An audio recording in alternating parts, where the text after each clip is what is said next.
Hello friends, आज हम देखने वाले हैं खान सर की एक वीडियो। इस वीडियो में खान सर ने इंडिया पाकिस्तान की 1947 वॉर के बारे में कुछ बताया तो है। आप वीडियो को लास्ट तक देखते रहिए क्योंकि वीडियो में बहुत ज्यादा मजा आने वाला है। तो चलिए जल्दी से वीडियो को स्टार्ट करते हैं और देखते हैं।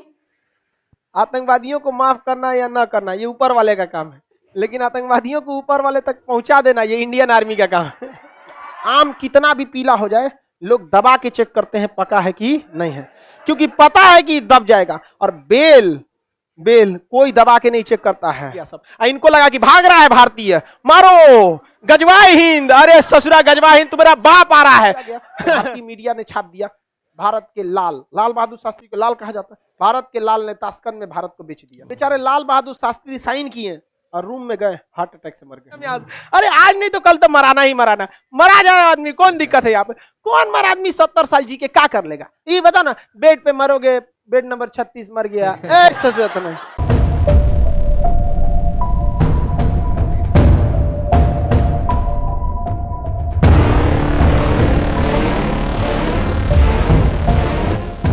उन्नीस 48 देश जैसे आजाद हुआ, ये कबायली के भेष में भारत में घुस गए। हरि सिंह की बेवकूफी, शेख अब्दुल्ला की मतलब चलाकी या धूर्तई कहिए, जो भी, उसमें इन्होंने उस बहकामे में फंस गए। इनका अपना बुद्धि काम करना चाहिए था। इन्होंने स्वतंत्र रहने का प्रस्ताव रख दिया, जिस कारण वहां पर कबायलियों के भेष में, यानी वहां के कबायली, वहां के जनजाति होते हैं लोग, भेड़ बकरी चराते हैं, उसके भेष में पाकिस्तानी सैनिक घुस गए और भारत में जैसे आए इनको यहाँ से जन्नत भेज दिया गया। यहाँ पर भारतीय सेना क्या भेज दी, जन्नत भेज दी। किसी को दिक्कत, जहां उनको तो जन्नत चाहिए, बाकी अब ऊपर वाला है उनको डिसाइड करने के लिए।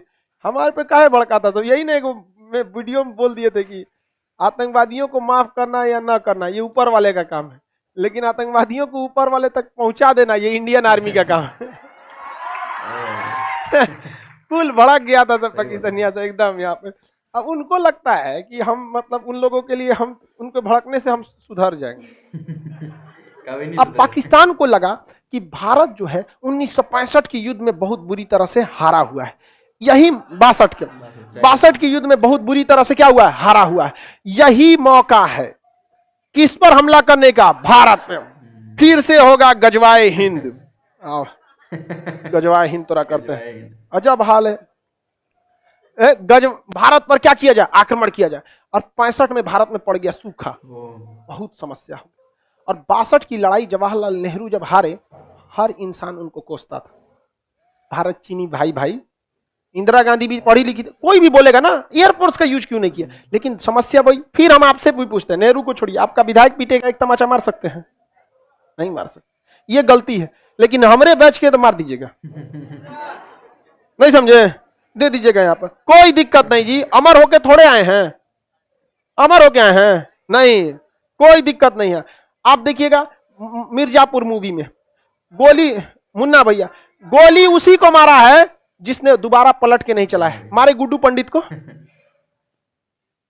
मारे हैं।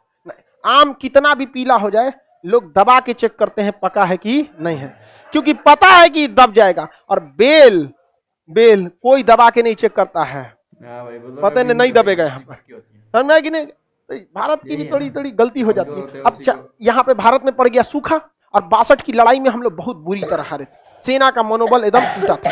पाकिस्तान ने कह दिया गुजरात का कच्छ मेरा है।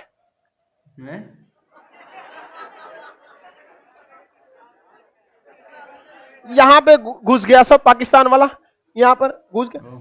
अरे बलवंत राय मेहता का जहाज मार के गिरा दिया सब। बलवंत राय गुजरात के मुख्यमंत्री थे, उस सब मार के गिरा दिया सब। ये बहुत बवाल हुआ यहाँ पर। लेकिन कच्छ का रण खाली एरिया है, इसमें वो घुसे सब, भारतीय सेना बिछा दिया उन लोग, मर गए पूरा साफ, दूर तक दिखाई दे रहा था। धर मार के भारतीय सेना बिछा दिया सब कच्छ के रण में 1965 की लड़ाई में। अब पाकिस्तानी जो होते हैं सब, याद रखिए बाबू, पाकिस्तानी किसी भी लड़ाई में मजहब को जरूर घुसाएगा। उसने कश्मीर में घुस गए सब पाकिस्तानी, और कश्मीर में घुसकर भारतीय सेना को मारते थे, आगजनी करते थे, बवाल मचाते थे। ये दिखाना चाहते थे कि कश्मीर की जनता भारत में नहीं रहना चाहती है, और इस वजह से पाकिस्तान भारत पर क्या करना चाह रहा है, युद्ध करना चाह रहा है। उसने ऑपरेशन जिब्राल्टर चालू किया। क्या चालू किया? Operation Gibraltar. ऑपरेशन जिब्राल्टर के तहत उसने क्या किया कि कश्मीर को सोचा कि काट दे बाकी के हिस्से में, और बहुत ही बड़ी संख्या में सैनिक भारत में घुस गए। और हमारे सामने समस्या ये थी कि अभी 62 का युद्ध खत्म भी नहीं, मतलब अच्छे से खत्म नहीं हुआ। जवाहरलाल नेहरू का टेंशन से मौत हो गई थी। जवाहरलाल नेहरू के मृत्यु का कारण भारत पाक युद्ध था, भारत चीन युद्ध, सब जिम्मेदार यही थे। तो दूसरे कौन बोली सुनेगा? ढेर होशियार बनेंगे, गुट निरपेक्ष रहेंगे, एयरफोर्स का यूज ना करेंगे, 20 साल जरूरत है तो 20 साल बोलेंगे। समझ में आया कि नहीं आ गया भाई? जब उसने कश्मीर पर आपके रेडी नहीं हुआ, कश्मीर पर जब रेडी नहीं हुआ तो तिब्बत पे क्या रेडी हो गए? नहीं समझे? आपको भी कहना चाहिए कि हम उसमें अध्ययन करने के बाद हम देखेंगे। यहाँ पर तो पाक यहाँ पर कश्मीर, लाल बहादुर शास्त्री उस समय भारत के क्या थे? प्रधानमंत्री। उन्होंने देखा कि तो बहुत दिक्कत की बात है, पाकिस्तान के पास कई फायदे थे।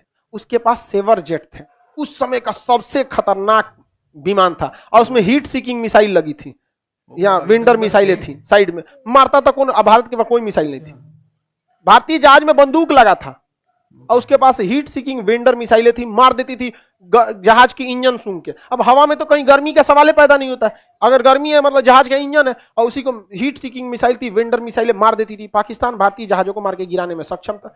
पाकिस्तान को अमेरिका ने पैटर्न टैंक दिया था, उस समय का सबसे खतरनाक टैंक। पूरी एशिया में कोई ऐसा हथियार ही नहीं था जो पैटर्न टैंक को मार के गिरा सकता था। पाकिस्तान का मनोबल 7वें आसमान पर, और भारत के सामने सब समस्या। 62 में बहुत बुरी तरह हारे थे।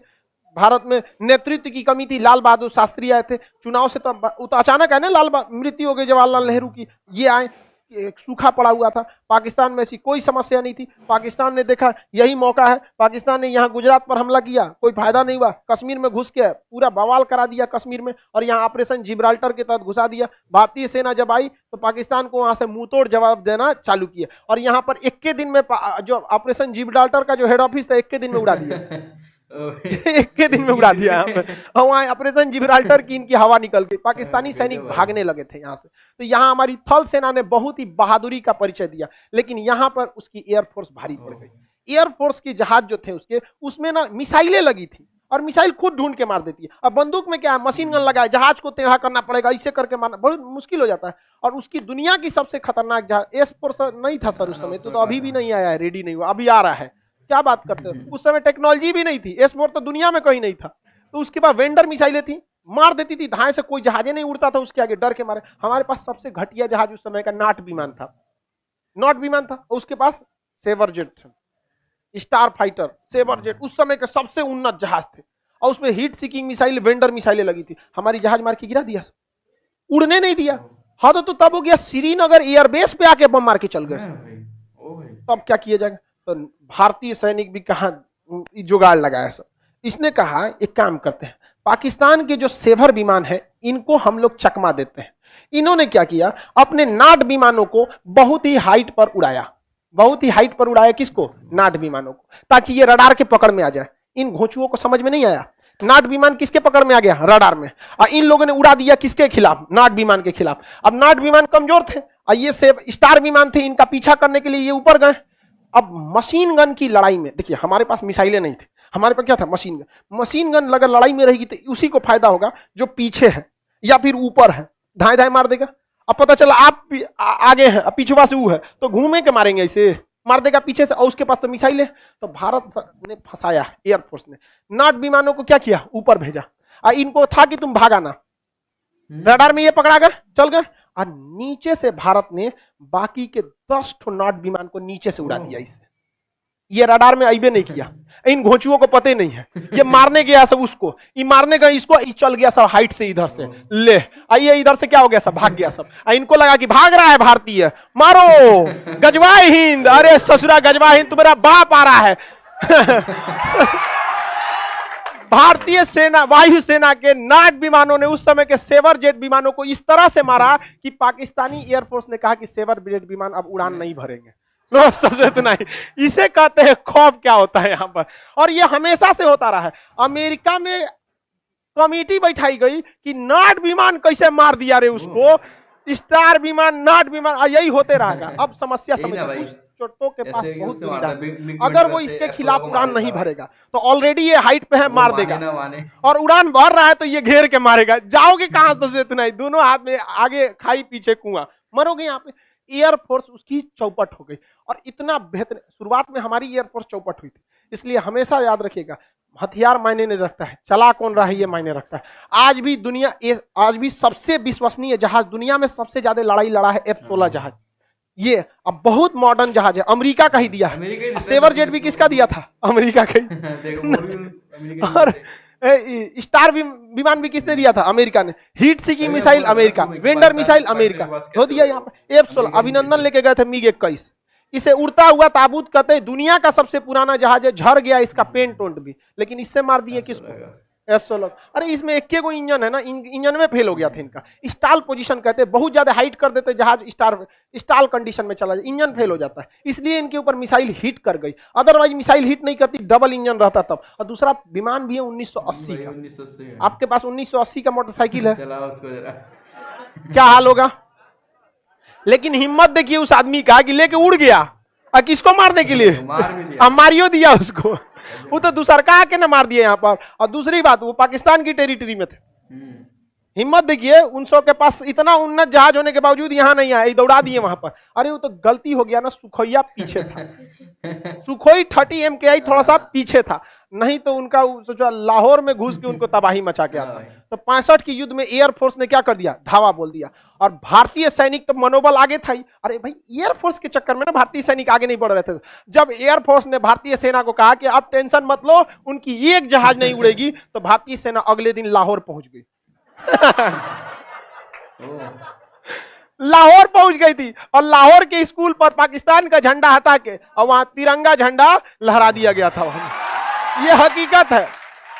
तब पाकिस्तानियों ने अपना टैंक निकाला, भयानक सा टैंक, भारतीयों को धोने के लिए। और दुनिया का सबसे खतरनाक पैटर्न टैंक था, इस पे बम मारा जाता था तो झाड़ देता था इसे। बम मार, अमेरिका का पैटर्न टैंक था। कोई बात नहीं, अमेरिका तुम्हारी वेंडर मिसाइलों का टेस्ट हो चुका है, तुम्हारे सेवर विमानों का सेट हो चुका है। अब बारी थी तुम्हारी किसकी? Patton tank. और वो राजस्थान से लेके घुस गए सब पैटर्न टैंक को। और पैटर्न टैंक को जब राजस्थान से लेके घुसे, सर हमारे पास कोई हथियारे नहीं था। यहाँ खड़े थे वीर अब्दुल हमीद। वीर अब्दुल हमीद 62 की लड़ाई लड़े थे, उसमें भारतीय सेना को देखे थे, कहते कि एकरे बदला निकालेंगे। पहले तू आया ही पिटाएगा, और जो 62 का बदला तोरे से निकालेंगे। वीर अब्दुल हमीद के सामने जब टैंक आया था, पैटर्न टैंक को उधिया दिया यहाँ पर। और उनके सेना में ये अफवाह फैल गया कि भारत के पास ऐसी भी मिसाइलें हैं जो पैटर्न टैंक को मार सकती है। और पैटर्न टैंक इतना खतरनाक था कि उसके जो कमांडर थे उनको पूर्ण विश्वास था कि दुनिया में कोई भी पैटर्न टैंक को मार नहीं सकता। सबसे आगे अपने पैटर्न टैंक लेके चल रहे थे। हमारा वीर अब्दुल हमीद पहले उन्हीं को उड़ा दिया। सेनापति ये मर गए वहां पर। सेनापति मरने के बावजूद उस सेनापति ब्रिगेडियर की पत्नी हाथ में सफेद झंडा लेके जब भारत में आई थी ना कि मेरे पति का लाश दे दीजिए, उनका जनाजा पढ़ना है, तो भारतीय सैनिकों ने पहले उसको चाय पिलाया था बैठाकर। और यही हिंदुस्तान में है जहां विदेशियों के आक्रमण से हमारी छतरानियों को जौहर करना पड़ा था। यह फर्क होता है कि इंसान और एक जानवर में। हम दुश्मनी में भी इंसानियत रखते हैं। पहले चाय पिलाए थे उनको बैठ के, और उनकी लाश न दिए थे, कहते इनका हम लोगों ने इज्जत से दफना दिया है यहाँ पर, और वापस उनको भेज दिया गया था। भाई उन्हें कहा गया था कि मरे हुए बहुत टाइम हो गया, लाश को मत छोड़ेंगे तो जानवर खा लेंगे। हम लोगों ने जनाजा पढ़ा के उनकी लाश को दफना दिया गया है। आप जा सकती हैं, हम आपको फिलहाल चाय के सिवा और कुछ नहीं दे सकते हैं। आप वापस वो चली गई थी। ये हम में और आप में भी होना चाहिए।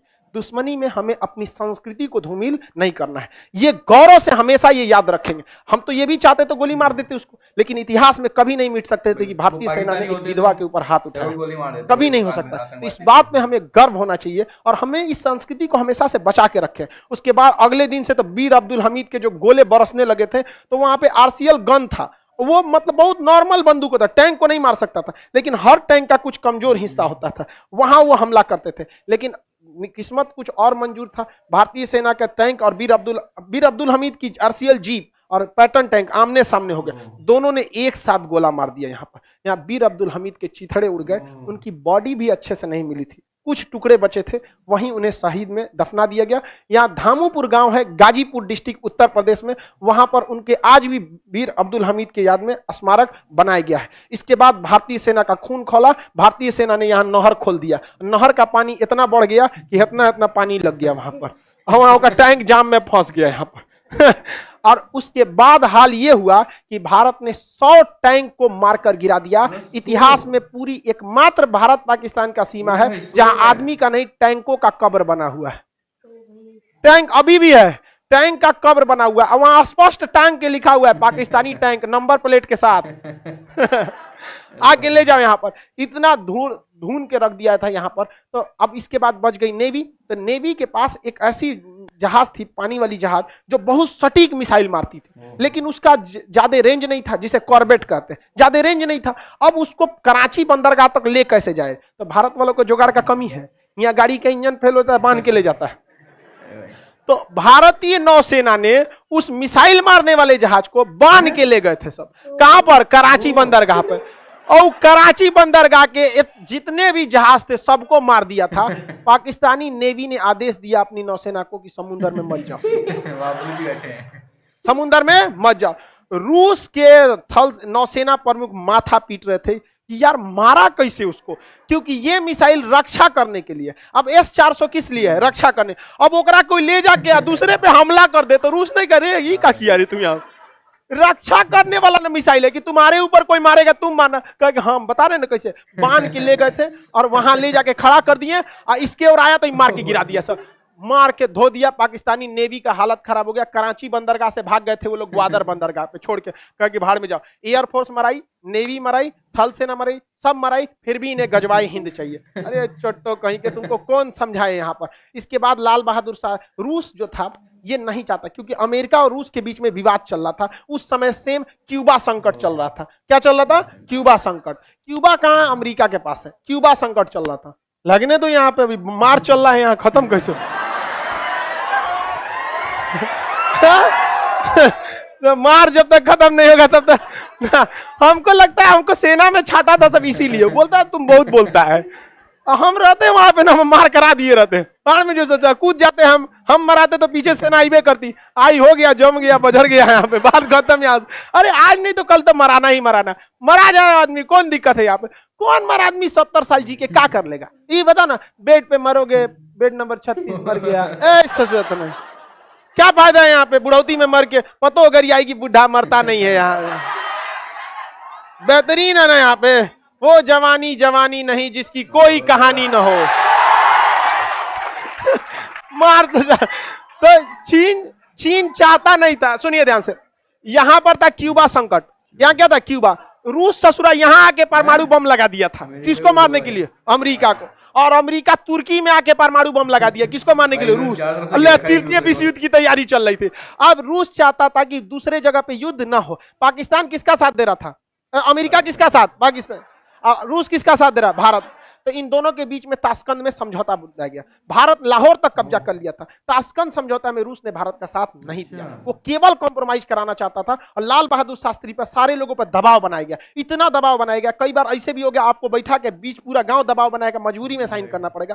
ताशकंद समझौता साइन किया गया और कहा गया कि जो जहां पे कब्जा किया है वापस लौटे। तो पाकिस्तान से कब्जा कौन सी हुआ था? और हम लोग से लाहौर। और हमारे सैनिक भी ज्यादा शहीद हुए थे। भाई हर युद्ध की कीमत चुकानी पड़ती है।